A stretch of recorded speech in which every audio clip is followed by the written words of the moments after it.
Bonjour, aujourd'hui dans cette vidéo on va essayer de répondre à la question qui est: est-ce que le pervers narcissique est un être humain ou pas? C'est une question que je me suis posée et je vais essayer d'apporter les éléments de réponse auxquels je suis parvenu. Je sais qu'il y a de nombreuses personnes qui se posent cette question-là. Et ma réponse est très simple. Tout dépend de la définition que tu as de l'être humain. Le pervers narcissique est un être humain ou pas, suivant ta définition de l'être humain. Et pour illustrer cette pensée, je vais prendre quelques exemples.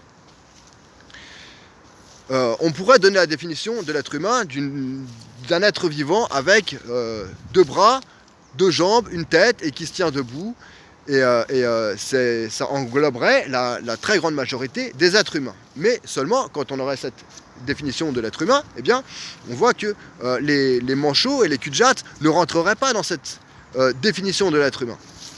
Et que donc, pour pouvoir les englober dans notre définition de l'être humain, il faut élargir sa définition de l'être humain. Alors c'est très facile à le faire lorsque ce sont des choses, des attributs physiques. C'est très facile de remettre en question sa définition de l'être humain lorsqu'il s'agit d'attributs physiques, de se dire que oui, le cul-de-jatte est un être humain, il suffit que je modifie ma conception de l'être humain et que je m'aperçoive que tous les êtres humains n'ont pas de bras et de jambes. Maintenant, on va prendre un deuxième exemple. Eh bien, on pourrait diviser les êtres humains en deux catégories, les hommes et les femmes. Et ça convient à la très large majorité des êtres humains. La plupart des êtres humains s'identifient à l'un de ces deux genres. Pourtant, les transsexuels, ils existent et ils sont des êtres humains. Et là, par contre, ça devient un peu plus compliqué d'étendre sa conception de l'être humain. C'est tout à fait faisable, mais ça demande un travail intellectuel un peu plus conséquent d'étendre sa conception de l'être humain aux transsexuels. Parce que là, on doit non seulement modifier les parties physiques, parce que le transsexuel n'a pas les mêmes physiques qu'un homme ordinaire ou qu'une femme ordinaire, mais surtout, ça devient compliqué parce qu'on doit modifier la conception psychique de ce qu'est un être humain. La plupart des êtres humains s'identifient à son sexe de naissance. Si on est né en tant qu'homme, on s'identifie à un homme, et si on est né en tant que femme, on s'identifie en tant que femme. Et il est compliqué de conceptualiser qu'un être humain puisse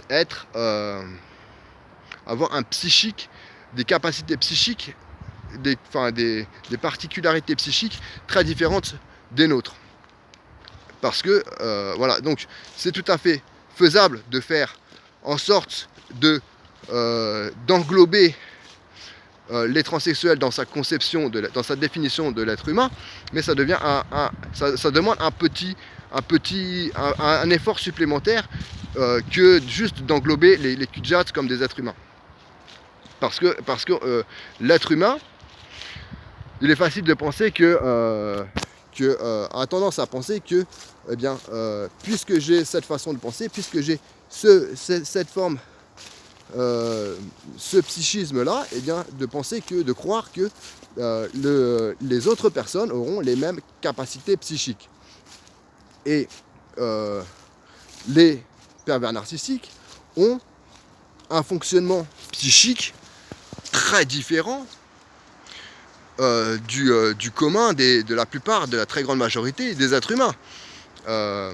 Toi, tu as un être intérieur, et il est très difficile de concevoir que quelqu'un ne puisse ne pas en avoir.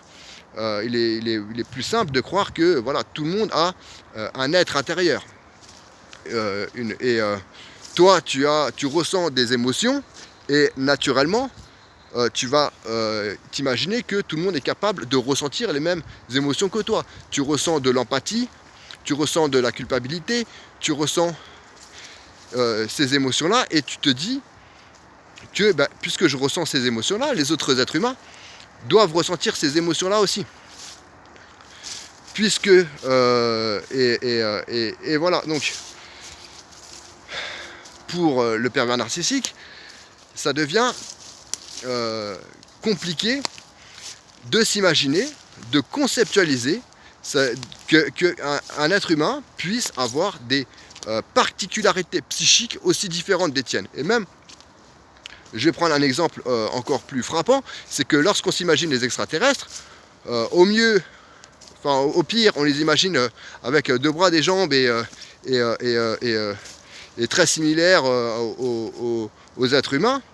Et pour ceux qui ont un peu plus d'imagination, on peut les imaginer en tant que pieuvres ou que de formes bizarres, mais on les imagine souvent avec des capacités psychiques très semblables à celles de l'être humain. On s'imagine que si on arrive à aller sur leur planète, ou si, encore mieux, ils ont une technologie suffisante pour venir nous rendre visite sur la Terre, eh bien ils vont se comporter avec nous à peu près comme des êtres humains. Ils auront des envies d'être humains. Et donc, vu qu'on a du mal à conceptualiser qu'un extraterrestre qui ne vivrait même pas sur notre planète ait un fonctionnement cérébral très différent du nôtre, eh bien ça devient encore plus dur de penser, de s'imaginer. C'est inconcevable au sens littéral du terme. On ne peut pas concevoir qu'un être humain puisse avoir des propriétés psychiques aussi différentes des siennes. Et c'est un piège dans lequel je suis tombé, hein, parce que au départ, ma définition de l'être humain était très influencée par celle de Carl Rogers. Carl Rogers, qui était un psychologue qui définissait que l'être humain avait pour objectif, pour vocation, de se développer personnellement. Or, on sait que, d'une part, les pervers narcissiques sont incapables de se développer personnellement. Et pour Carl Rogers, l'être humain, pour se développer personnellement, avait besoin d'empathie, avait besoin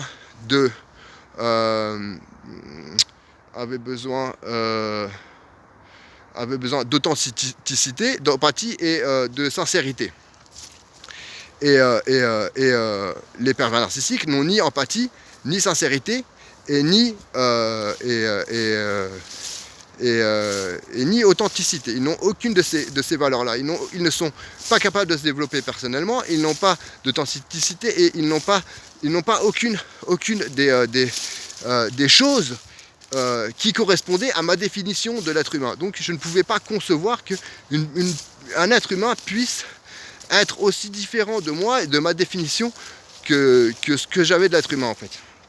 Et donc ça, les pervers narcissiques profitent de cela, du fait que l'on ne conçoit pas qu'ils puissent être pervers narcissiques. Eh bien ils en profitent, et c'est à cause de cette définition-là que nous avons pour la plupart d'entre nous de l'être humain, qu'on n'arrive pas à démasquer les pervers narcissiques, puisqu'on ne peut pas concevoir qu'une personne puisse être aussi différent psychiquement de nous. Voilà. Et donc, pour conclure, je pense que il est bon d'élargir sa définition de l'être humain, d'avoir une définition de l'être humain suffisamment large pour englober les pervers narcissiques dans sa définition de l'être humain.